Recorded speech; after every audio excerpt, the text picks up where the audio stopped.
देश और दुनिया की तमाम छोटी और बड़ी खबरों के लिए हमारे चैनल को सब्सक्राइब करना न भूलें और बेल का बटन जरूर दबाएं। नमस्कार दोस्तों, स्वागत है आपका देश लाइफ में और आपके साथ हमेशा की तरह मैं हूं आशिमा त्यागी। दोस्तों, आज भारत में टीवी न्यूज देखना कई बार ऐसा लगता है जैसे आप कोई युद्ध आधारित फिल्म या वीडियो गेम देख रहे हो। स्क्रीन पर लाल रंग की ब्रेकिंग पट्टियां, बैकग्राउंड में बजते सायरन, एंकर की तेज आवाज और हर खबर को महायुद्ध या कयामत की तरह पेश करने की कोशिश। लेकिन अब इसी तमाशे पर सरकार को भी लगाम लगानी पड़ी है। सूचना एवं प्रसारण मंत्रालय ने एक बड़ा फैसला लिया है और इस फैसले को लेते हुए न्यूज चैनल्स की टीआरपी रेटिंग्स को 4 हफ्तों के लिए या अगली सूचना तक सस्पेंड करने का आदेश दिया है। ये कदम अगर हम देखें तो ये अचानक नहीं आया है, बल्कि पिछले कुछ समय से जिस तरह टीवी चैनल्स ने ईरान इजराइल युद्ध को एक सनसनीखेज तरीके से दिखाया है, फर्जी खबरें चलाई हैं और स्टूडियो को युद्ध के मैदान में तब्दील कर दिया है, वो उसी का नतीजा है।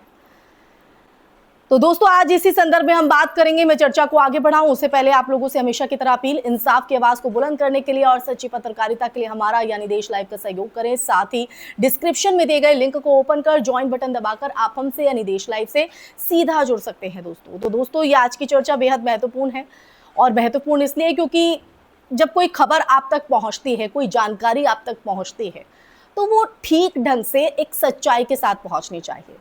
लेकिन जब वो काम ठीक से ना कर पाए तो ऐसे चैनल्स पर अब सख्त कदम उठाए गए। दरअसल पिछले कुछ सालों में भारतीय टीवी न्यूज का एक बड़ा संकट जो है वो सामने आया है। पत्रकारिता का स्थान मनोरंजन ने ले लिया है। न्यूज स्टूडियो अब बहस का मंच कम और ड्रामा का सेट ज्यादा लगने लगे हैं। युद्ध हो, चुनाव हो या कोई सामाजिक मुद्दा हो, हर चीज को आप देखिए, हर चीज को टीआरपी के चश्मे से देखा जाता है। ईरान इजराइल संघर्ष, इसकी जो कवरेज है उस कवरेज में भी कई चैनल्स ने जिस तरह ग्राफिक्स, धमाकों की आवाज, सायरन का इस्तेमाल किया, उसने खबर और प्रचार के बीच की जो रेखा है ना, उसे करीब करीब मिटा ही दिया। और कई बार तो ऐसा लगा जैसे एंकर रिपोर्टिंग नहीं, बल्कि दर्शकों को युद्ध के रोमांच का अनुभव बेच रहे हैं। और इसी माहौल में पत्रकार सौमित्र रॉय ने एक एंकर की शिकायत दर्ज कराई, जिसमें आरोप लगाया गया कि चैनल युद्ध की खबरों को तथ्यों से ज्यादा नाटकीय के तरीके से जो है पेश कर रहे हैं, उसके साथ पेश कर रहे हैं। और शिकायत के बाद जो पूरा मामला है वो गंभीरता से लिया गया और टीआरपी रेटिंग्स को ही रोकने का जो फैसला है वो सामने आया, जिस अहम कदम का मैंने जिक्र किया है। ये कदम इसलिए भी अहम हो जाता है दोस्तों क्योंकि टीआरपी ही वही पैमाना है जिसके आधार पर चैनल्स की कमाई और विज्ञापन तय होते हैं। जब टीआरपी ही कुछ समय के लिए बंद हो जाए तो चैनल्स के सामने ये चुनौती खड़ी हो जाती है कि अब वो दर्शकों को आकर्षित करने के लिए किस रास्ते पर जाएंगे, तमाशा या पत्रकारिता।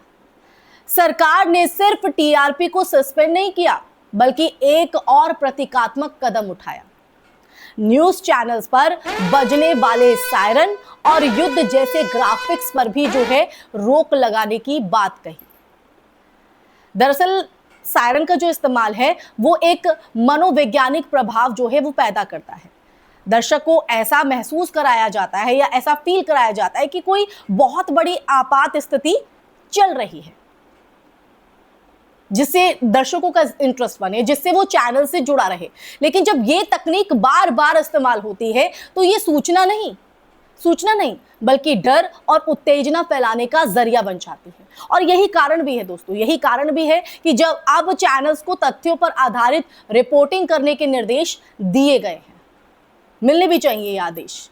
ये भी अब समझना जरूरी हो गया है कि युद्ध की खबरों में सनसनी फैलाने का असर जो है वो सिर्फ टीवी स्क्रीन तक सीमित नहीं रहता है।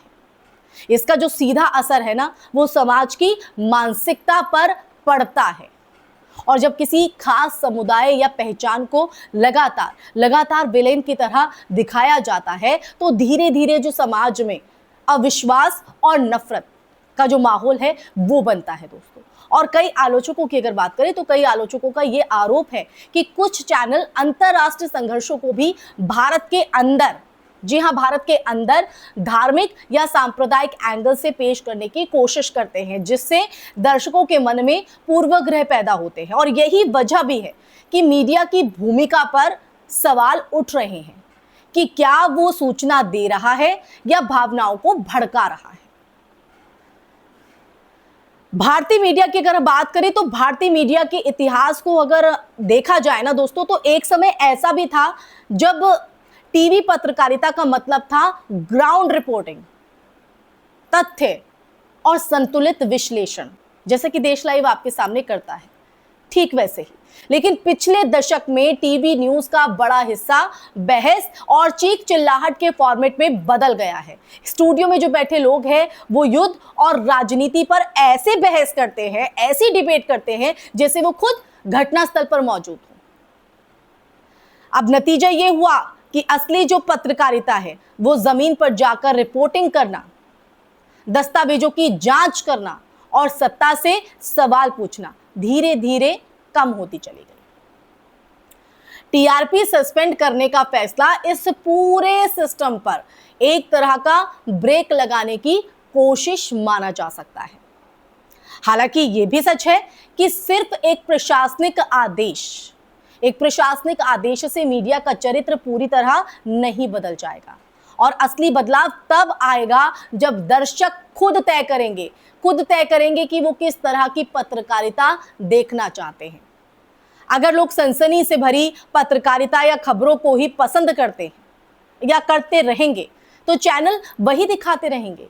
तो इसलिए हमें भी इनिशिएटिव लेना होगा, क्योंकि अंततः मीडिया भी उसी बाजार का हिस्सा है जहां दर्शक ही सबसे बड़ा ग्राहक होता है। इस पूरे घटनाक्रम ने एक बार फिर ये बहस छेड़ दी है दोस्तों कि पत्रकारिता का मूल उद्देश्य क्या होना चाहिए, सूचना देना या उत्तेजना पैदा करना।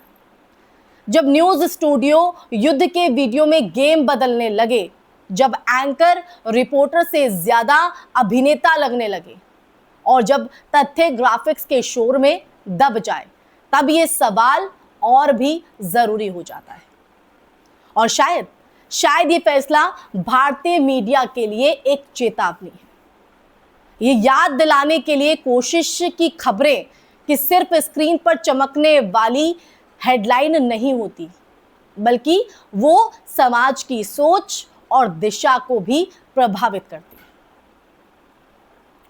तो अगर पत्रकारिता सच और जिम्मेदारी से दूर चली जाए तो उसका जो असर है वो सिर्फ मीडिया की विश्वसनीयता पर नहीं बल्कि लोकतंत्र की सेहत पर भी पड़ता है उसका प्रभाव। इसलिए ये वक्त सिर्फ चैनलों के लिए नहीं बल्कि दर्शकों के लिए भी आत्ममंथन का है, यानी आपके और हमारे लिए भी आत्ममंथन का है कि वो किस तरह की खबरें देखना और स्वीकार करना चाहते हैं, किस तरह का सच समझना चाहते हैं। तो दोस्तों, इसी के साथ इस चर्चा में फिलहाल के लिए बस इतना ही। आप सरकार के इस फैसले को किस तरह से देखते हैं और या टीवी चैनल्स के जिस तरह से प्रस्तुति है उस पर आपके क्या विचार है, आपकी क्या राय है, कमेंट सेक्शन में कमेंट करके जरूर बताइएगा। साथ ही वीडियो कैसी लगी वो भी बताइएगा दोस्तों। इस वीडियो को ज्यादा से ज्यादा शेयर कीजिएगा, हमारे चैनल देश लाइव को सब्सक्राइब कीजिएगा। फिर हाजिर होंगी ऐसे ही सच का संवाद देकर, तब तक के लिए अपना ख्याल रखिए। जय हिंद, जय भारत, नमस्कार।